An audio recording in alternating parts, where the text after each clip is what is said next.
वक्रतुंड महाकाय सूर्यकोटि समप्रभ निर्विघ्नं कुरु मे देव सर्वकार्येषु सर्वदा। साथियों नमस्कार। साप्ताहिक राशिफल के इस वीडियो में आप सभी का स्वागत है। आज हम बात करेंगे 9 जून से 15 जून तक का समय सभी 12 राशियों के लिए कैसा रहने वाला है। हमेशा की तरह आज की वीडियो में हम बात करेंगे आपके कैरियर और फाइनेंस की, आपके परिवार और रिश्तों की, और साथ ही साथ आपके स्वास्थ्य की। तो चलिए शुरू करते हैं और देखते हैं कि आने वाला सप्ताह किन किन राशियों के लिए कैसा रहने वाला है। मेष राशि से अगर हम शुरुआत करें तो मेष राशि वालों के लिए जो आपने पुराना निवेश किया है, पहले कोई इन्वेस्टमेंट किया है, तो उसका इस सप्ताह अच्छा फ़ायदा मिलने की संभावना बन रही है। उसके अलावा अगर आप इन्वेस्टमेंट करने की प्लानिंग कर रहे हैं तो आपको सलाह दी जाती है कि सही स्कीम में लगाएं, देखभाल के लगाएं, इसमें लापरवाही न करें, अन्यथा आपको आर्थिक हानि उठानी पड़ सकती है। स्टूडेंट्स के लिए भी ये समय अच्छा रहने वाला है। खासकर ऐसे विद्यार्थी जो हायर स्टडीज़ के लिए विदेश जाना चाहते हैं, उनको अच्छी खुशखबरी मिल सकती है। लेकिन साथ ही साथ मेहनत जारी रखें, इसका अच्छा फल आपको मिल सकता है। परिवार और अगर रिश्ते की अगर हम बात करें तो आपका कोई करीबी जो है आपको अनावश्यक रूप से परेशान कर सकता है, जिसकी आपने कभी उम्मीद भी नहीं की थी। उसके अलावा परिवार में मतभेद हो सकते हैं, लेकिन थोड़ा संयम रखें और संवाद की स्थिति लगातार बनाए रखें, तो इससे समस्या हल हो जाएगी। स्वास्थ्य की दृष्टि से शारीरिक दर्द या तनाव की स्थिति इस सप्ताह बन रही है। इससे थोड़ा आपको परेशानी हो सकती है। इसलिए आपके लिए ज़रूरी है कि नियमित रूप से व्यायाम करें और शरीर की अच्छे से देखभाल करें। एक छोटा सा उपाय है, यदि आप रोजाना ओम कैथवे नमः इसका 43 बार जाप करें तो इसका फायदा आपको जरूर मिलेगा। वृषभ राशि या टॉरस की अब हम बात कर लेते हैं। तो वृषभ राशि वालों के लिए इस सप्ताह जोखिम भरे या इम्प्रैक्टिकल इन्वेस्टमेंट से बचना बहुत जरूरी है, क्योंकि अगर आप ऐसा करते हैं, लापरवाही करते हैं, तो आपके वित्तीय संसाधनों पर इसका विपरीत प्रभाव पड़ सकता है। आपको आर्थिक तंगी का भी सामना करना पड़ सकता है। इसलिए इन्वेस्टमेंट में सावधानी बरतें।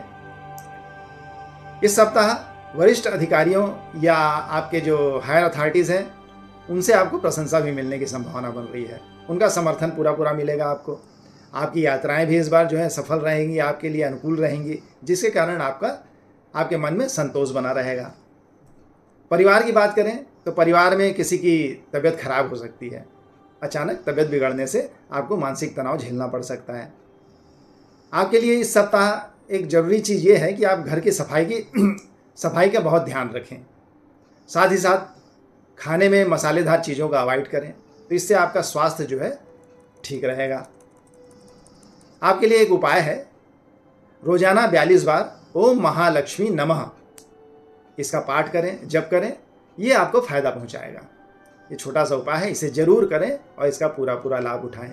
मिथुन राशि या जेमिनी की, तो इस सप्ताह मिथुन राशि वालों के लिए जो शनि की स्थिति है थोड़ा प्रतिकूल है, उसके कारण एनर्जी की मात्रा कम हो सकती है। साथ ही साथ आपको इन्वेस्टमेंट में भी सावधानी रखनी चाहिए। अगर इन्वेस्टमेंट कर रहे हैं तो कोई ज़्यादा रिस्क लेने की ज़रूरत नहीं है। सतर्क रहें, जोखिम भरे फैसलों से बचें।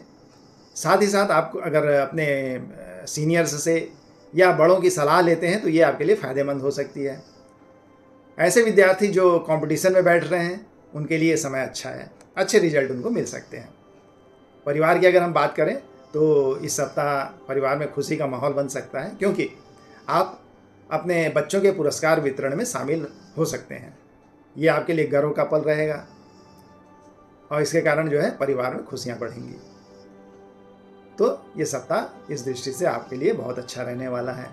स्वास्थ्य की बात करें तो आप में जो प्रतिस्पर्धा की भावना है, उसके कारण आप जो पहले वाली गलतियां फिर से दोहरा सकते हैं। थोड़ा आपको सतर्क रहना चाहिए। इसके कारण मानसिक तनाव भी झेलना पड़ेगा। कोशिश करें कि संतुलन बना रहे, मानसिक तनाव अपने पर हावी ना होने दें। रोजाना अगर आप 41 बार ओम बुधाय नमः इसका जाप करते हैं तो ये आपको बड़ा सुकून दे सकता है, फायदा पहुंचा सकता है। कर्क राशि की अब हम बात करते हैं। कर्क राशि वालों के लिए इस सप्ताह जो है छोटे वित्तीय या रियल एस्टेट से संबंधित डील फायदेमंद हो सकती है, लेकिन आपको बड़े इन्वेस्टमेंट से बचना चाहिए, उसे अवॉइड कर दें तो ज़्यादा अच्छा है। एक्सपीरियंस्ड लोगों से बातें करते रहें, सलाह लेते रहें, ये आपके लिए अच्छा रहेगा। कैरियर में आपके जो कलीग हैं उनसे विरोध हो सकता है, मनमुटाव हो सकता है, इसलिए इस सप्ताह आपको संयम बरतना बहुत ज़रूरी है। अनावश्यक किसी बातों को तूल देना थोड़ा गलत हो सकता है। कोई ऐसे बच्चे जो विदेश में पढ़ाई करने के इच्छुक हैं, उनके लिए ये समय अच्छा रहेगा। बात करते हैं परिवार और रिश्तों की। तो परिवार में बच्चों के कारण इस सप्ताह खुशियों का माहौल बना रहेगा। आपके बच्चे को पुरस्कार मिल सकता है और इस कार्यक्रम में आप भी शामिल हो सकते हैं। ये आपके लिए गौरव का पल रहेगा। आपके बच्चे आपकी उम्मीदों में खरे उतरेंगे। स्वास्थ्य की बात करें तो सप्ताह के शुरुआत में थोड़ी समस्या हो सकती है, स्वास्थ्य में गिरावट आ सकती है, लेकिन बाद में ये सुधर जाएगी। थोड़ा आपको सावधानी बरतनी चाहिए। तो ये स्वास्थ्य की दृष्टि से सप्ताह ठीक ठाक रहने वाला है। रोजाना आप 11 बार ओम चंद्राय नमः का जाप करें। सिंह राशि या लियो की हम बात करते हैं, तो सिंह राशि के जातकों पर इस बार जो है गुरु का प्रभाव रहने वाला है। इसलिए अच्छा है कि आप अपने जरूरी कामों पर ही ज़्यादा फोकस करें। आपकी मेहनत के कारण आपको आर्थिक लाभ भी मिलने की पूरी संभावना बन रही है। उसके अलावा व्यवसाय में या परिवार में आपके वरिष्ठों का आपको समर्थन मिलेगा, सहयोग मिलेगा। व्यवसाय में आपके नए नए ग्राहक भी बनेंगे। परिवार और रिश्ते की दृष्टि से अगर देखा जाए तो परिवार की जिम्मेदारियां बढ़ने के कारण आपको थोड़ा तनाव हो सकता है, इसलिए थोड़ा संयम से काम लें। साथ ही साथ आपको आपके जीवन साथी से फाइनेंशियल सपोर्ट भी मिलेगा। स्वास्थ्य के लिए थोड़ा आपको सतर्क रहना चाहिए, सावधानी रखना चाहिए। और साथ ही साथ अगर आप प्राणायाम करते हैं, योग करते हैं, तो ये आपके लिए स्वास्थ्य के लिए, सुधार के लिए बहुत अच्छा रहेगा। रोजाना 19 बार ओम भास्कराय नमः का जाप करें, ये आपको फायदा पहुंचाएगा। ये छोटा सा उपाय है, इसे जरूर करें। कन्या राशि की अब हम बात करेंगे। तो कन्या राशि वालों, इस सप्ताह आपके आय में सुधार की पूरी संभावना बन रही है, लेकिन साथ ही साथ अनचाहे खर्च भी सामने आ सकते हैं, इसकी भी पूरी संभावना है। इसके अलावा कार्यस्थल में आपको सतर्कता और सावधानी से काम करना चाहिए, ये आपके लिए चेतावनी है, ताकि आप किसी भी साजिश में फंसने से बच सकें। परिवार की बात करें तो परिवार में जो आपके लिए गए निर्णय है उसका विरोध हो सकता है, इसलिए आपको थोड़ा धैर्य से काम लेना होगा या समझदारी से स्थिति को संभालनी होगी। बातचीत से समाधान के हल निकालने की कोशिश करें, ये भी अच्छा रहेगा। स्वास्थ्य की बात करें तो स्वास्थ्य की दृष्टि से ये सप्ताह बेहतर रहने वाला है। आपका स्वास्थ्य अच्छा रहेगा, लेकिन मौसमी बीमारियां जो हैं थोड़ा परेशान कर सकती हैं, इसकी भी संभावना है। आपके लिए जरूरी है कि आरामदायक और ताजगी देने वाली गतिविधियों में अपने आप को व्यस्त रखें। एक छोटा सा उपाय आपके लिए हम बताना चाहेंगे कि बुधवार को विकलांगों को भोजन का दान करें, इसके कारण आपको अच्छा फायदा पहुंच सकता है। बात कर रहे हैं तुला राशि की या लिब्रा की। तुला राशि के जातकों के लिए जरूरी है कि इस सप्ताह परिवार के सदस्यों के साथ बैठें, उनकी सलाह लें और खर्चों की और सेविंग्स की प्लानिंग पहले से करें, ताकि भविष्य में वित्तीय समस्याओं का सामना न करना पड़े, वित्तीय स्थिति अच्छी बनी रहे। एक अच्छी खुशखबरी की बात यह है कि नौकरी में आपके हार्डवर्क, डेडिकेशन का आपको लाभ मिलने वाला है। आपको पदोन्नति के पूरे चांसेस मिल सकते हैं, खासकर ऐसे लोग जो नौकरी में पहले से हैं। बात करते हैं परिवार की। परिवार में जो आपके छोटे भाई बहन हैं, उनको सभी क्षेत्रों में इस बार सफलता के योग बन रहे हैं। खासकर अगर नौकरी की तलाश में है तो इसमें अच्छी संभावना है। परिवार में किसी के साथ मनमुटाव भी हो सकता है, इसलिए ज़रूरी है कि आप समय रहते उनसे माफ़ी मांग लें और स्थिति को संभाल लें, ये आपके लिए बहुत ज़रूरी है। बड़े भाई बहन आपको पढ़ाई में या अगर किसी प्रकार का तनाव है तो उससे बचने में आपकी सहायता करेंगे, उससे बाहर निकलने में आपकी मदद करेंगे। स्वास्थ्य आपका अच्छा रहेगा इस सप्ताह। पुराने रोगों से भी आपको मुक्ति मिलेगी। कोई अगर पुराना रोग है, किसी व्याधि से परेशान है, तो उससे आपको छुटकारा मिलेगा। आपकी मानसिक स्थिति भी अच्छी बनी रहेगी, मन में शांति रहेगी, आप खुश रहेंगे और आपका समय अच्छा बीतेगा। आपके लिए हम एक छोटा सा उपाय बताएंगे। ओम भार्गवाय नमः, इस छोटे से मंत्र का आप जाप करें प्रतिदिन 24 बार। ये आपको अच्छा फायदा देगा। चलिए आगे देखते हैं कि वृश्चिक राशि वाले जातकों के लिए सप्ताह कैसा रहने वाला है। तो वृश्चिक राशि वालों के लिए हमारी चेतावनी रहेगी कि इस सप्ताह अपनी क्षमता से ज़्यादा काम न करें। अपने शरीर पर अनावश्यक बोझ न डालें, अपनी कैपेसिटी को ध्यान में रखते हुए काम करें, क्योंकि इस सप्ताह आपकी एनर्जी, आपकी सहनशीलता कम हो सकती है। इसके अलावा कार्यस्थल पर भी आप अपने कलीग्स के चालबाजियों से सतर्क रहें, सावधान रहें। खासकर वित्तीय मामलों में अपने आप को थोड़ा बचा कर रखें और ज़रूरत पड़ने पर अपने भरोसेमंद व्यक्तियों से आर्थिक सलाह लें या आर्थिक मदद भी लेने में संकोच न करें। परिवार में खासकर छात्रों को सलाह दी जाती है कि वे अपने बड़े भाई बहनों या अनुभवी लोगों से सलाह लेते रहें, ताकि उनका जो प्रोजेक्ट है समय पर पूरा हो सके, सफलतापूर्वक पूरा हो सके। इसके अलावा परिवार के सहयोग, इस सप्ताह परिवार का सहयोग आपके लिए बहुत ज़रूरी है। स्वास्थ्य की बात करें तो तनाव और थकावट से बचने के लिए आपको अपने शरीर को पूरा आराम देना चाहिए।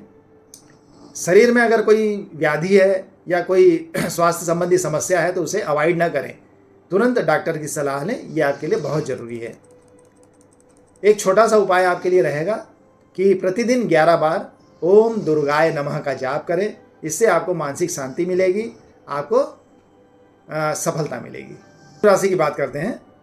धनु राशि के जातकों के लिए इस सप्ताह अतिरिक्त काम जो है उनके स्वास्थ्य को प्रभावित कर सकता है, इसलिए थोड़ा ध्यान रखें और अतिरिक्त बोझ अपने शरीर पर न डालें। इस आपको साथ ही साथ आराम की भी बहुत ज़रूरत है, उसका भी ध्यान रखें। पुराने निवेशों से आपको इस सप्ताह लाभ मिलने के संकेत मिल रहे हैं, ये आपके लिए अच्छी बात है। वित्तीय स्थिति आपकी सुधर सकती है। आप इस सप्ताह वाहन खरीदने की योजना भी बना सकते हैं, लेकिन वाहन खरीदने के पहले आपको अपने माता पिता से सलाह लेना बहुत ज़रूरी है। उनकी सलाह ज़रूर लें, उसके बाद आगे बढ़ें। पढ़ाई में भी सफलता मिलने की उम्मीद है, लेकिन थोड़ी मेहनत के बाद, तो इसलिए पढ़ाई में मेहनत ज़रूर करें। परिवार की बात करें तो घर के माहौल में अगर कोई बदलाव करना चाहते हैं या आप कोई बदलाव करने की आपके सोच रहे हैं तो सभी का ओपिनियन ज़रूर ले लें, परिवार के सदस्यों से राय ज़रूर लें, क्योंकि कोई भी गलत निर्णय अगर आप ले लेते हैं तो उसका परिवार पर विपरीत प्रभाव पड़ेगा, आपस में मतभेद की संभावना भी बन सकती है। स्वास्थ्य की बात करें तो अधिक काम के कारण थोड़ी थकान महसूस हो सकती है, इसलिए शरीर को पर्याप्त आराम दें। आपके लिए छोटा सा उपाय रहेगा, इसे ज़रूर करें और इसका लाभ उठाएं। गुरुवार को गरीब ब्राह्मणों को भोजन दान दें, यह आपको फायदा पहुंचाएगा। मकर राशि की बात करते हैं। मकर राशि के जातकों को केतु की प्रतिकूल स्थिति के कारण इस सप्ताह थकान बहुत ज़्यादा महसूस हो सकती है, इसलिए ज़रूरत से ज़्यादा काम का बोझ अपने ऊपर न डालें। इसके अलावा अनचाहे खर्च भी सामने आ सकते हैं, लेकिन आय के पर्याप्त साधन बने रहने के कारण संतुलन बना रहेगा। आपके लिए बहुत ज़रूरी है कि आप इन्वेस्टमेंट और फ्यूचर प्लानिंग पर भी ध्यान दें। परिवार की अगर हम बात करें तो ऑफिस के कार्य के दबाव के कारण आप अपने जीवन साथी से या परिवार के सदस्यों से थोड़ी दूरी बनाकर रख सकते हैं। और उसके अलावा अगर आपने परिवार में कोई वादा किया है तो उसको नहीं निभा पाने के कारण भी परिवार में थोड़ी अप्रसन्नता की स्थिति बन सकती है। इसलिए अगर आपने कुछ कहा है, कुछ वादा किया है तो उसे ज़रूर पूरे करने की कोशिश करें। स्वास्थ्य की दृष्टि से शारीरिक और मानसिक थकावट से बचने के लिए पर्याप्त आराम करें, समय निकालें उसके लिए। सुबह शाम योग का अभ्यास करें, ध्यान लगाएं, ताकि आपका मन शांत बना रहे और थकावट कम हो। आपके लिए अच्छा रहेगा कि हर दिन हनुमान चालीसा का पाठ करें, यह आपको बहुत लाभ पहुंचाएगा। कुंभ राशि की बात करते हैं अब हम। तो कुंभ राशि वालों को इस सप्ताह वित्तीय मामलों में सतर्क रहना चाहिए और अपनी जो योजनाएं हैं उस पर ज़्यादा विश्वास करने की अपेक्षा अगर आप अनुभवी लोगों से, भरोसेमंद लोगों से सलाह लेते हैं तो ये आपके लिए बहुत अच्छा रहेगा। आपके वित्तीय स्थिति सुधर सकती है। व्यापार में भी अगर कोई बदलाव कर रहे हैं तो सोच समझ कर करें, एट रैंडम कोई निर्णय ना लें, इससे आपको नुकसान हो सकता है। परिवार में जो बड़े बुजुर्ग हैं उनसे अनावश्यक बहस से बचें, ये आपके रिश्तों में दरार ला सकती है। शांति बनाए रखें और समझदारी से काम लें। स्वास्थ्य की बात करें तो ऐसे जातक जिनकी उम्र 50 वर्ष से अधिक है उन्हें तंत्रिका तंत्र और पाचन से संबंधित जो समस्या है वो दूर होगी, उससे राहत मिलेगी। और एक अच्छी और नियमित दिनचर्या अगर अपनाते हैं तो उससे स्वास्थ्य में बहुत अच्छा सुधार होगा। शनिवार को गरीबों को दही और चावल का दान करें, ये आपके लिए बहुत अच्छा रहेगा। छोटा सा उपाय है, आपको बहुत फायदा पहुंचाएगा, इसे जरूर करें। मीन राशि वाले जातकों के लिए ये सप्ताह कैसा हो सकता है? तो मीन राशि के ऐसे जातक जो क्रिएटिविटी जैसे क्षेत्रों से जुड़े हुए हैं, उनके लिए ये सप्ताह जो है चैलेंजिंग हो सकता है थोड़ा। इसके अलावा कैरियर को लेकर भ्रम की या असुरक्षा की भावना भी उनके मन में आ सकती है। इसलिए बहुत जरूरी है कि आत्मविश्वास बनाए रखें, अपने ऊपर पूरा विश्वास रखें। नए लोगों से जुड़ने का प्रयास करें, यह आपके लिए बहुत अच्छा हो सकता है। परिवार की अगर हम बात करें तो इस सप्ताह सामाजिक आयोजनों में आपको सम्मिलित होने का मौका मिलेगा, जिसके कारण समाज के प्रभावशाली व्यक्तियों से भी आपकी मुलाकात हो सकती है। और ये मुलाकात को आप हल्के में ना लें, बल्कि ये भविष्य में आपके लिए बहुत फायदेमंद हो सकती है। इसको सीरियसली लें, ये आपके लिए लाभदायक हो सकती है आगे चल के। स्वास्थ्य की बात करें तो शनि की प्रतिकूल स्थिति के कारण स्वास्थ्य थोड़ा प्रभावित रहेगा, इसलिए काम के बीच में थोड़ा समय निकालकर विश्राम पर ध्यान दें, विश्राम करें। वाहन चलाते समय थोड़ी सतर्कता बहुत जरूरी रहेगी, खासकर अगर आप ट्रैफिक के नियमों का पालन नहीं करते हैं तो ये आपके लिए बहुत नुकसानदायक हो सकता है। गुरुवार को गुरु ग्रह के लिए यज्ञ और हवन कराएं, इससे आपको फायदा पहुंच सकता है। तो साथियों, ये था साप्ताहिक राशिफल का हमारा वीडियो। हमें विश्वास है कि ये आपको बहुत पसंद आया होगा, और आपसे निवेदन है कि इसे आप लाइक करें, शेयर करें और आगे भी हमारे साथ बने रहें, ताकि जो भी जानकारी आपके लिए, जो भी जानकारी हमारी रहेगी वो आपको बराबर मिलती रहे। धन्यवाद, और ये सप्ताह आपके लिए शुभ हो, इसी शुभकामनाओं के साथ हम आपसे विदा लेते हैं। नमस्कार।